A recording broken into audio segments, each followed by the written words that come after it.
Conclusion.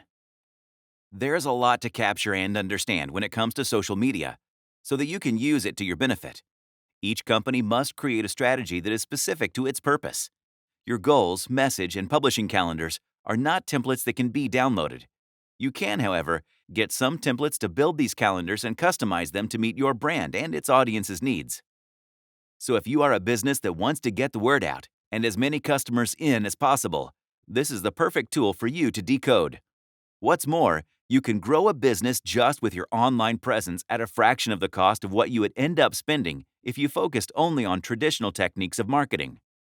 You will hardly ever see anyone with internet access not have a Facebook account. No, we're not talking about your uber cool new age buddy who is beyond the drama of their peers. Facebook has gotten so big that it is virtually a nation and one that is extremely well connected. Platforms like Twitter and Instagram are also a part of this growth brigade, and everyone's lives have been overtaken by this magic. We'd call it a whirlwind, but it's more like a tsunami. The good kind, though. Well, for the most part. This is a great time for businesses to be thinking about maximizing their potential.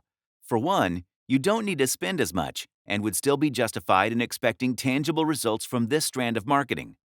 There is plenty of data that is being handed to you on a platter by users themselves. All you need to do is mine it and break it down so that you can reach them at a personal and real level. They keep saying this is the era of information and that data is today's oil.